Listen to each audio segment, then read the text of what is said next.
Nang mamatay ang ikalawa niyang asawa sa tama ng shotgun, sabi niya nag-suicide ito.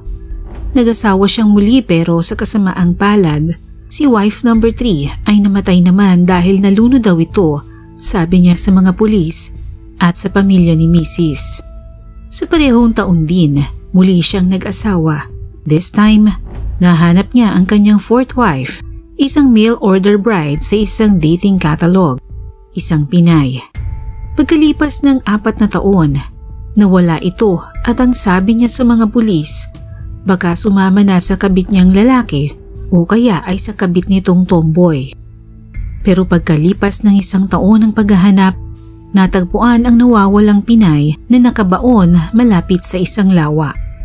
Sa paghahanap sa kanya, 2 pang case files ang naungkat ng mga investigador. Sa investigasyon, lumalabas na ang bawat asawang nasasawi o nawawala ay humihiling ng diporsyo dahil sa hindi nila matagalang sexual habit at pananakit. Siya nga ba ay malas lang sa love life dahil sa sunod-sunod na pagkamatay ng mga nagiging asawa niya o may maitim na lihim siyang ikinukubli sa kanyang pagkatao? Ito ang kasong kinabilangan ng isa sa ating mga kababayan na piniling mag-asawa ng foreigner sa paniniwalang ito ang sagot sa kahirapan dito sa Pilipinas. Ang kaso ni Emelita Reeves.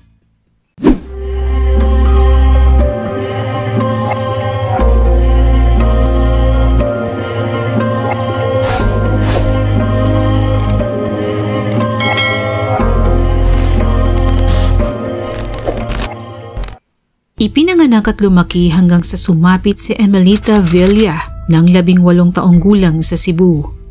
Maganda siya, may mahaba at maitim na buhok na tipikal sa isang Filipina, manipis ang katawan at may magandang ngiti. Mahirap lang ang kanilang pamilya, may sakit pa ang kanyang ina. Nagsisiksikan silang magkakapatid sa isang makitid na kutsyon sa isang maliit na kubo at bihirang makatikim ng masasarap na pagkain. Kaya naman mula nang magkaisip ay namulat na siya sa hirap ng buhay. Pagtuntong niya ng 18 years old, nagpalista siya sa isang dating catalog na kung tawagin ay Cherry Blossoms sa pag-asang doon niya matatagpuan ang lalaking mag-aahon sa kanya sa kahirapan. Dito niya nakilala si Jack Wayne Reeves. Ipinanganak si Jack sa Wichita Falls, Texas noong 1940 at isa itong ex-US Army. Nagulat na lamang si Emelita sa pagdating ni Jack sa Cebu, bit-bit ang pangakong magandang buhay sa Amerika. Napaiyak si Emelita, hindi niya inasahan na ganun na pala katanda ang lalaking mapapangasawa niya. Matangkad, payat at manipis na ang buhok. Nagdalawang isip noon si Emelita kung sasama ba siya at pakakasalan ang estrangherong lalaking ito na halos 3 dekada ang tanda sa kanya. Pero dahil sa hirap ng buhay, napilitan siyang sumama kay Jack para na rin sa kanyang inang may sakit. Sa Arlington, Texas, isinama ni Jack si Emelita at doon sila nagpakasal. Maayos naman ang brick house nito na may isang Harley Davidson motorcycle, isang fishing boat at may camper na nasa maliit na garahe. Sa umpisa ay ayos naman sana. Tuloy-tuloy na nagpapadala si Jack ng pera sa Pilipinas para sa monthly support sa pamilya ni Emelita. Ngunit sa kabila nito, hindi siya naging masaya. May kulang sa kanilang pagsasama na hindi niya matagpuan, lalo na't si Jack ay may ugaling mapanakit at may kakaibang sexual habit na pinandidirihan niya. Ganito ang mga nababanggit niyang problema sa mangilan-ngilan niyang naging kaibigan sa Texas, kaya't lagi siyang pinaaalalahanan na maging maingat. Nang magbuntis siya ay pinauwi siya ni Jack sa Pilipinas nang tumanggi siyang ipa-abort ang bata dahil inisip nitong hindi siya ang ama. Pero nang ipakita ni Emelita sa kanya ang larawan ng batang lalaki, kumbinsido si Jack na siya nga ang ama ng bata, kaya muli niyang sinuyo at pinabalik ng Amerika si Emelita kasama ang kanilang anak. Matapos ang 2 taon sa Pilipinas ay muling nagbalik ng Texas si Emelita kasama ang anak nilang lalaki. Sa 2 taong nawala si Emelita sa piling ni Jack, nalaman niya na nagkaroon ito ng ka-live-in na isang Ukrainian. Pero sa hindi malamang dahilan ay bigla na lamang itong naglaho Ang sabi ni Jack, umalis ito at sumama sa ibang lalaki. Dito nagbago ang pakikitungo ni Emelita kay Jack. Hindi na siya yung dating maarugang asawa. Gusto niya itong gantihan kaya madalas siyang lumabas. Madalas magdisco at nakipagrelasyon pa sa ibang lalaki. Nalaman din ni Jack ang tungkol sa boyfriend ni Emelita, maging ang relasyon nito sa isang tomboy na hindi naman itinanggi ng kanyang mga kaibigan. Ang sumbong ni Emelita sa kanila ay gusto niya lang makalimot sa mga problema niya, na natrap na siya sa kalagayan niya at hindi niya alam kung paano siya makakalabas. Nasawa na siya sa pananakit ni Jack at sa kakaibang sexual habit nito na pinandidirihan niya. Alam ng kanyang mga kaibigan ang history ng mga naging asawa ni Jack, kaya pinag-iingat nila si Emelita na baka siya naman ang isunod. Pero sabi ni Emelita, hindi magagawa ni Jack sa kanya yun dahil mahal siya nito. Ilang linggo bago siya nawala, kinausap niya si Jack na gusto na niyang makipag-divorce. Tinanggap ito ni Jack pero sinabihan siya nitong manatili muna sa bahay ng ilang buwan at pagsapit ng December taong 1994, bibigyan siya nito ng $30,000 bilang settlement at ihahanap pa silang mag-ina ng apartment na kanilang matitirahan. Pumayag si Emelita dahil ilang buwan na lang din naman ang kanyang titiisin. Pero isang gabi bago siya nawala, tinawagan niya ang isa sa kanyang mga kaibigan at sinabing nag-away sila ni Jack ng matindi dahil sa hindi niya pagpahayag na mag-camping sa Lake Whitney. Hinila siya nito sa buhok nang tanggihan niya ang gusto nito. Sinabihan siya ng kaibigan na maging alerto at sinabi rin sa kanya ni Emelita na kapag hindi na siya nagparamdam, i-report ito kaagad sa pulis dahil may masamang nangyari na sa kanya. Nang sumunod na araw, October 11, 1994, hindi na siya sumasagot sa pager at sa tawag. Kaya naalala nila ang bili ni Emelita na mag-report sa pulis kapag hindi na siya sumagot sa mga tawag at messages. October 12, 1994, kumatok ang mga pulis sa bahay ni Jack. Nang silipin nila ang loob, napansin nila si Jack na nasa likuran ng Nissan Pathfinder na pawis na pawis. Nagbukas ito ng pinto at sinabing wala doon ang hinahanap ng mga pulis, si Emelita. Pawisan si Jack at sinabing nag-aayos siya ng mga furniture sa loob, pero mukha itong kabado. Hindi rin niya pinayagang pumasok ang mga pulis kung wala itong search warrant.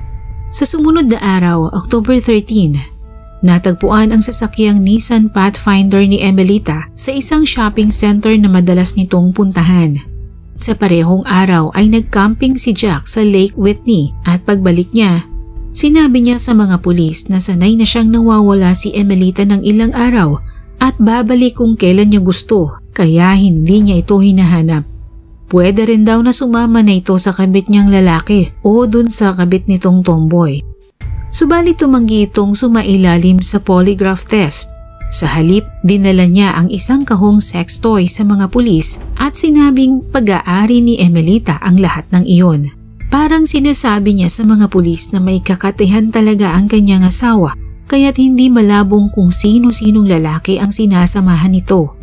Kasabay nito ay nag-file na rin siya ng divorce sa ground na abandonment sa kanya at kanilang 3 taong gulang na anak.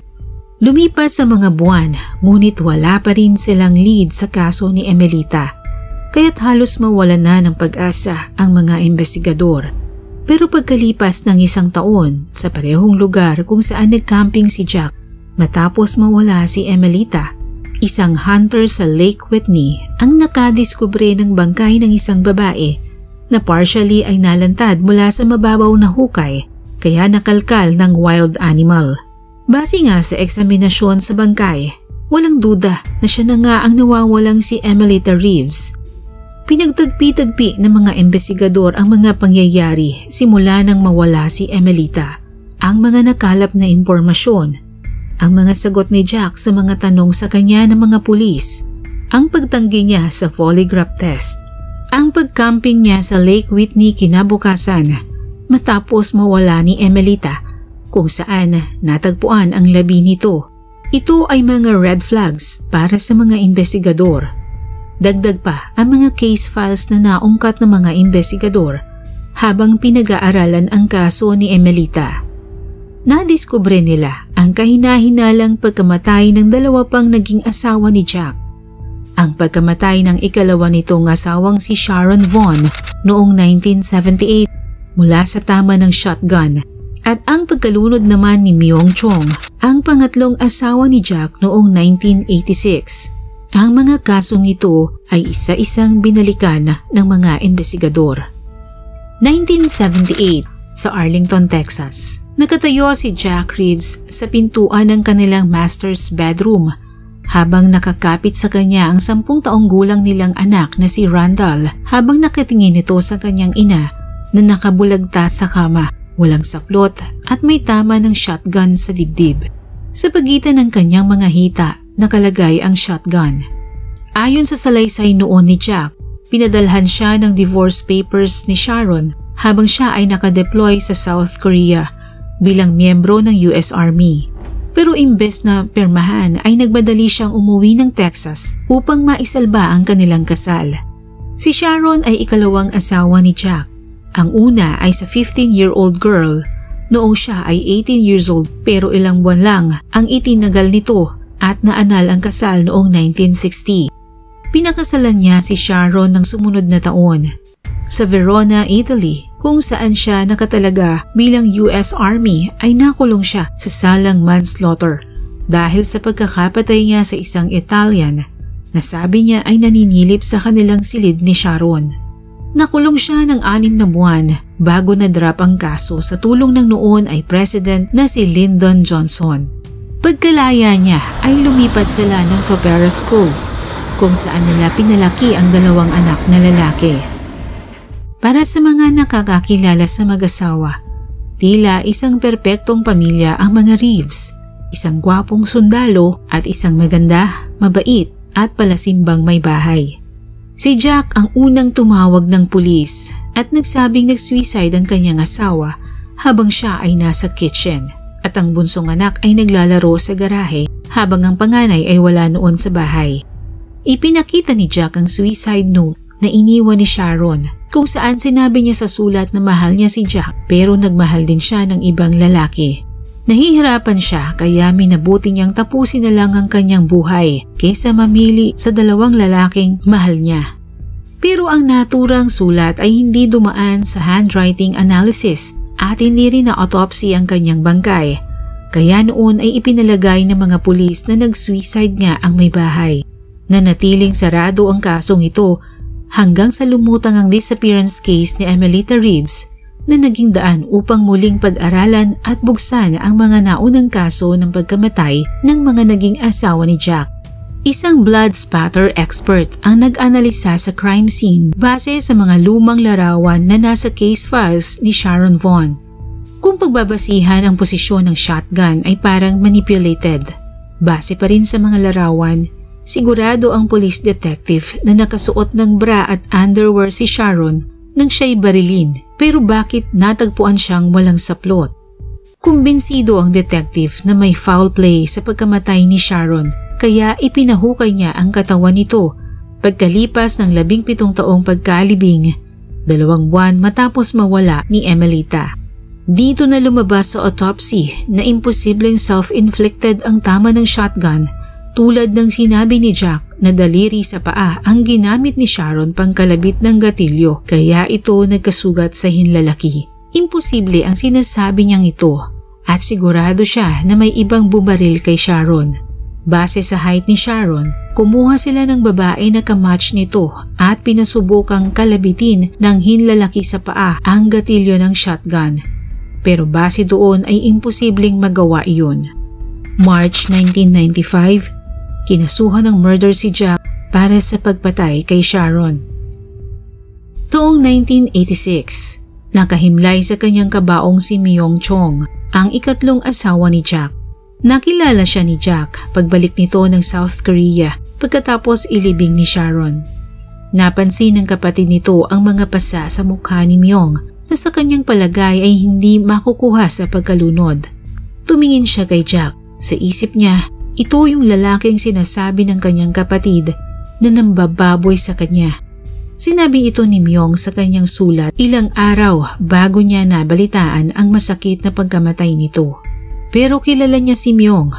Hindi ito marunong lumangoy kaya takot ito sa tubig. Hindi siya maglalakas loob na sumakay sa isang air mattress para lang mamasyal sa lawa. Kinumpronta niya si Jack at sinabing gusto nitong ipa-autopsy ang kapatid. Pero hindi pumayag si Jack kaya agad niyang ipinakremate ang bangkay. Tinatakang case closed ang kaso ni Myung at ni-rule out na aksidente ang kanyang pagkamatay. Sa parehong taon din, lumipad ng Pilipinas si Jack para sunduin ang ika-4 na babaeng pagkakasalan niya, si Emelita Villa. March 21, 1995, 5 buwan mula nang mawala si Emelita. Inaresto si Jack sa kaso murder para sa pagkamatay ni Sharon Vaughn. Nagpiyansa siya para sa pansamantalang paglaya pero muling inaresto matapos matagpuan ang labi ni Emelita sa Lake Whitney. Ayon sa resulta ng autopsy, namatay si Emelita sa pagkalunod pero hindi sa lawa kundi nalunod siya sa tubig sa sarili nilang bathtub habang nag-aaway sila ni Jack. Base na rin sa kwento ng anak nilang lalaki na noon ay saksi sa lahat ng nangyari sa kanyang ina. Dinala niya ang bangkay ni Emelita malapit sa Lake Whitney para doon ilibing. Mariin namang itinanggi ng kanyang abogado na siya ang perpetrator sa 2 kaso. Malinaw na nailahad ng prosecution ang mga ebidensya laban kay Jack. Sa huli, pinatawan siya ng hukuman ng 35 years of imprisonment sa pagpatay kay Sharon Vaughn habang 99 years of imprisonment naman para sa pagpatay kay Emelita. Ang kaso ni Myung Chong ay hindi na naituloy sapagkat na-cremate ang labi nito. Sa kasong ito, muli nating napatunayan na hindi lahat ng kumikinang ay ginto. Tandaan na mas makabubuting kilalaning maigi ang lalaking pagkakasalan dahil sa huli, hindi pera ang pinakamahalaga sa lahat. Maraming salamat po sa panunood at hanggang sa muli.